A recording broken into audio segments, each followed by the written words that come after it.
Salut à toi, dans cette vidéo, je vais te partager 5 techniques pour non seulement améliorer ta clarté, mais aussi éviter cet ascenseur émotionnel que tu connais certainement. Alors si tu n'es pas encore abonné à cette chaîne, que tu ne me connais pas encore, que tu me découvres, n'hésite pas à liker cette vidéo, à la partager, à commenter, ça donnera de la force à la chaîne, ça me donnera de la visibilité et ça aidera aussi, surtout, à aider d'autres personnes à améliorer leur bien-être et à améliorer leur performance. Alors sans plus attendre, 5 techniques imbattables, je dis bien imbattables, pour mieux gérer tes émotions, pour éviter cet ascenseur émotionnel et pour faire la clarté. Tu peux également les utiliser quand tu sens que rien ne va plus. Première technique, la marche. Je parle de marche, attention, entends-moi bien. Allez marcher en pleine nature, c'est-à-dire pas sur du béton, c'est-à-dire pas au milieu de la foule, ça veut dire en connexion avec la vie de la nature, donc en pleine forêt ou en pleine montagne. C'est ça que j'entends par pleine nature. Ça peut être aussi au bord de la plage, au bord de la mer, de l'océan, à condition que ce soit peu fréquenté et que tu puisses vraiment être connecté à l'environnement et à la pleine nature. Autre point important, pour que ce soit réellement efficace, ta marche doit faire idéalement au minimum 1 heure et surtout ne pas prendre ton téléphone avec toi, ne pas être connecté à Internet, ne pas écouter de la musique. Tu dois être seul avec toi-même et avec la pleine nature, c'est un point capital. Tu verras qu'à la fin de cette marche, si vraiment tu n'as pris aucun outil avec toi et si vraiment tu étais seul avec toi-même, avec tes pensées et avec la nature, tu verras que tu auras beaucoup plus de clarté à l'issue et tes émotions se seront bien évidemment apaisées. Deuxième technique, écris tes pensées. Écris tes pensées, alors là aussi, il y a un point très important à considérer. Écris tes pensées sur papier et au crayon ou au stylo, mais pas sur un ordinateur, sur une tablette ou sur un téléphone. Ça, c'est bon en termes de productivité pour le business, mais c'est pas bon pour faire la clarté, c'est pas bon pour te poser, c'est pas bon pour faire tes émotions, parce que ce que tu écris manuellement aura une information émotionnelle pour toi, un ancrage émotionnel, positif ou négatif, directement corrélé avec ce que tu vas écrire. Donc on est vraiment dans quelque chose de concret. Alors que quand tu écris avec un clavier, chaque mot, même plus, chaque lettre que tu vas écrire, chaque lettre que tu vas taper aura exactement la même connotation émotionnelle. Donc ça n'a pas du tout le même impact quand tu écris avec un clavier que quand tu écris à la main. Troisième point, lis. Trouve-toi un bon livre et lis. Il y a trop de personnes qui restent trop longtemps sans lire. Moi, je t'invite vraiment à lire quelques minutes tous les jours et à t'accorder du temps pour la lecture. Trouve-toi un bon livre, pose-toi.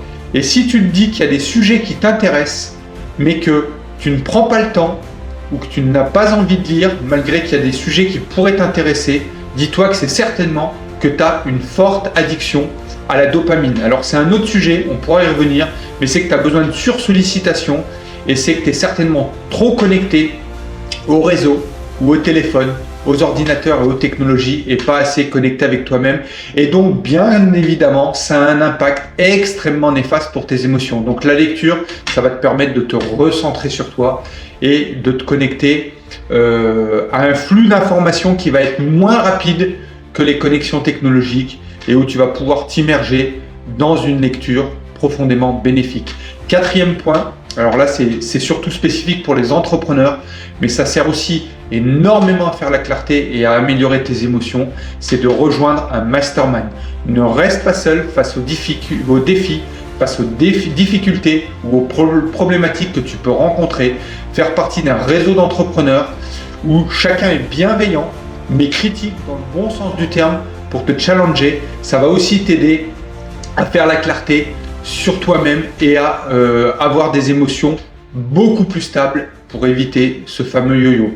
Et enfin, le 5e point, la 5e technique, alors c'est probablement la plus efficace, c'est probablement la plus profonde, celle qui te permettra d'aller le plus loin, mais désolé, spoiler alerte, c'est pas forcément la plus facile.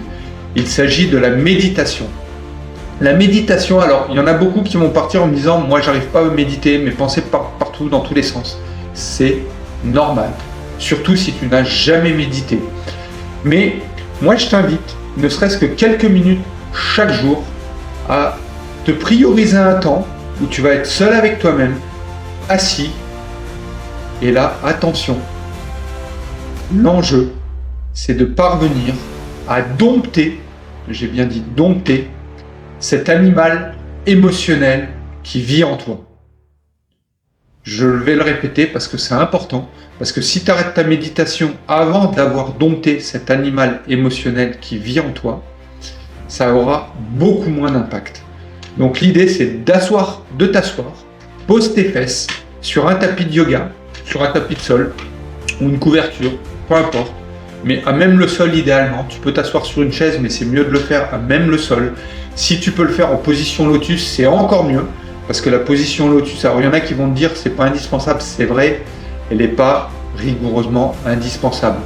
Mais si des grands sages spirituels l'ont mise en place depuis 8 ou 10 000 ans, ça a bien des raisons très précises, notamment au niveau de la posture du corps, au niveau de l'alignement énergétique, au niveau de ton sommet du crâne, au niveau de ton dos, au niveau de ton bassin, au niveau de la position des jambes. Donc tout ça, c'est quand même important. Donc si tu arrives à le faire en position lotus, c'est mieux. Si tu n'y arrives pas, bah, tant pis, il y a des astuces qui vont t'aider au début. En tout cas, par contre, il vaut mieux le faire un petit peu et de manière imparfaite que de ne pas le faire du tout. Donc voilà, j'ai insisté un petit peu sur ce dernier point parce que je sais qu'il est perçu comme étant plus difficile que les 4 autres, mais pourtant c'est peut-être le plus efficace de tous. Si tu veux un résumé, les 5 techniques que moi je préconise fortement, qui sont réellement imbattables pour ta clarté, pour tes émotions. Première technique, la marche en pleine nature. Deuxième technique, écris tes pensées sur du papier. Troisième technique, lis. Quatrième technique, rejoins un mastermind. Si tu es entrepreneur, tu verras, c'est extrêmement efficace. Et enfin, la 5e technique, la méditation. Sur ce, je te souhaite une excellente journée. Si tu ne l'as pas encore fait, like cette vidéo, partage-la, commente et surtout, abonne-toi à la chaîne. Ça donnera de la force à la chaîne, ça donnera de la visibilité et ça me permettra de te proposer de plus en plus de contenus, des contenus de plus en plus pédagogues et de plus en plus impactants. Et une belle journée.